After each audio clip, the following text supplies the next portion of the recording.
क्षेत्र के अनेक गाँव में ट्यूबवेल जो किसानों के ख़राब हुए उनका जाकर मूल्यांकन किया, उनकी जांच की और ये रिपोर्ट तैयार करके आगे खालसा एड के लोगों के पास भेज रहे हैं।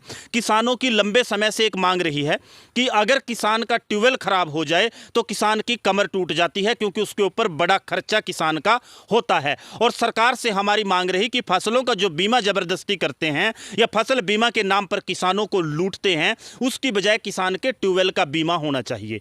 बरसात की वजह से ना तो फसलों के नुकसान का सरकार ने अभी तक उचित प्रकार से कोई मूल्यांकन, कोई मुआवजा की घोषणा की और ना उसका कोई सही मायनों में सर्वेक्षण होया। पोर्टल सरकार पुकारती है, हम तो कहते हैं पोर्टल की सरकार है। दूसरी तरफ जो ट्यूबवेल का नुकसान हुआ उसकी तरफ तो सरकार ने सोचा भी नहीं। और जो लोगों के, किसानों के खेतों में माटी भर गई, रेता भर गया नदी की वजह से या उनमें खड्डे पड़ गए, उसके बारे में सरकार ने सोचा नहीं। खालसा एड के जो साथी हैं, खालसा एड जो है वो न केवल पंजाब बल्कि हरियाणा के किसानों के लिए भी एक फरिश्ता बनकर आए हैं। अगर आपने जिंदा फरिश्ते कहीं किसानों के लिए देखने हैं तो वो खालसा एड की टीम के जो साथी हैं वो आपको नजर आएंगे, जो किसानों के ट्यूबवेलों का मूल्यांकन कर रहे हैं। खालसा एड पहुंची है गांव बुर्ज शहीद में।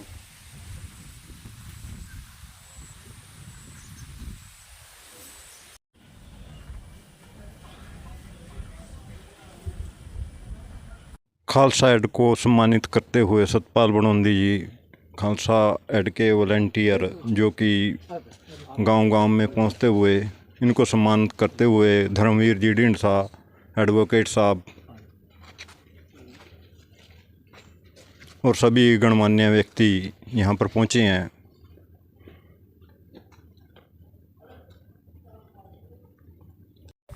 जाने में टाइम लगता हाँ जी, आज गांव बुर्ज शहीद में खालसा एड की टीम पहुंची है, जिन्होंने सभी अलग अलग गांवों के दौरे किए हैं। किसानों का कितना नुकसान हुआ है, मैं सबसे पहले खालसा एड की टीम का धन्यवाद करना चाहता हूं और सरकार को लानत भी पाना चाहता हूं जिन्होंने डूब रहे किसानों की सुध नहीं ली। और मैं ये बताना चाहता हूं कि मेरे गांव बुर्ज शहीद में और बीपर में, सलौला में, हमारे पास के गांवों में इतना बड़ा नुकसान नहीं है। हमारी फसलें ठीक हैं और फिर भी हमारे मुश्किल समय में खालसा एड की टीम है, इनका धन्यवाद है। और जो हमारे क्षेत्र में नुकसान है वो बेगना नदी, मारकंडा नदी, इसके किनारों पे तटबंधों के पास में नुकसान है, फसल ख़राब हुई है और उनकी भी जो आगे कार्रवाई है वहाँ पे जो उनकी देखेंगे कितना नुकसान हुआ है, किस किस किसान का नुकसान हुआ है। लेकिन मैं बुर्ज गांव की तरफ से खालसा एड का धन्यवाद करता हूँ कि जो इस मुश्किल घड़ी में किसानों के साथ खड़ी हुई है और हमारे गाँव में किसी तरह का कोई नुकसान नहीं है। और खालसा एड की टीम का बहुत बहुत धन्यवाद। आज खालसा एड की तरफ से टीम आई हुई है जो गांव में सर्वे कर रही है अभी किसका ट्यूबवेल ख़राब हुआ है और कितनी ज़मीन ख़राब हुई है।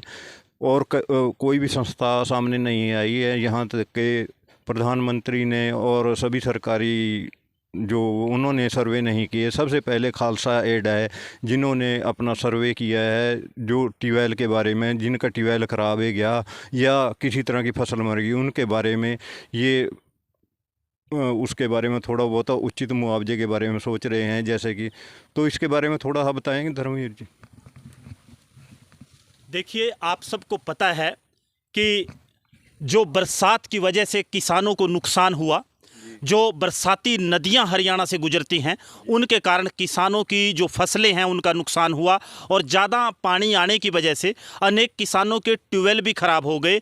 ऐसे हालातों में जब किसान मदद के लिए सरकार की तरफ देख रहा था, लेकिन हरियाणा प्रदेश की सरकार ने किसानों की सुध नहीं ली।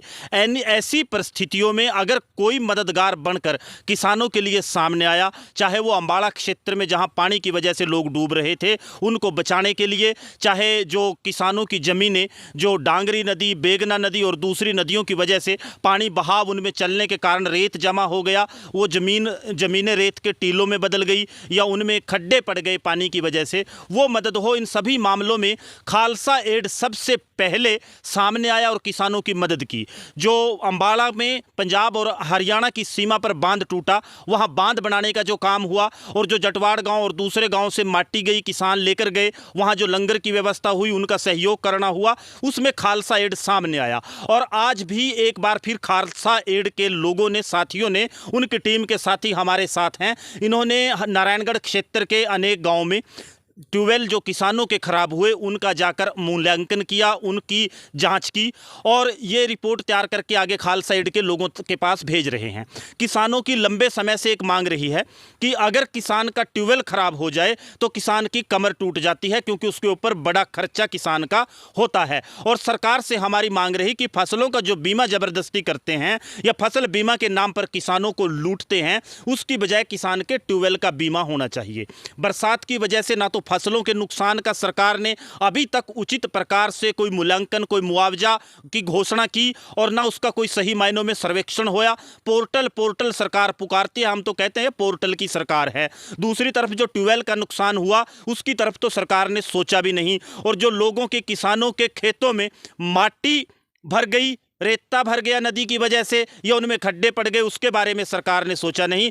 खालसा एड के जो साथी हैं, खालसा एड जो है वो न केवल पंजाब बल्कि हरियाणा के किसानों के लिए भी एक फरिश्ता बनकर आए हैं। अगर आपने जिंदा फरिश्ते कहीं किसानों के लिए देखने हैं तो वो खालसा एड की टीम के जो साथी हैं वो आपको नजर आएंगे, जो किसानों के ट्यूबवेलों का मूल्यांकन कर रहे हैं, उनको देख रहे हैं, सर्वेक्षण कर रहे हैं कि कितने ट्यूबवेल किसानों के बरसात की वजह से खराब हुए, कितने खेत खराब हुए। आज हम बीपर गांव में उनके साथ थे, हमारे साथ वो खालसा एड की टीम के साथी भी मौजूद हैं जो ट्यूबवेलों का निरीक्षण कर रहे हैं। हम इनका धन्यवाद करते हैं और किसानों की तरफ से जो हमारे क्षेत्र के हैं इनका आभार व्यक्त करते हैं कि इन्होंने किसानों की सुध तो कम से कम खालसा एड ने ली और हर एक विपत्ति के समय खालसा एड के साथी साथ खड़े नजर आते हैं और इस विपत्ति में भी किसानों के साथ हैं।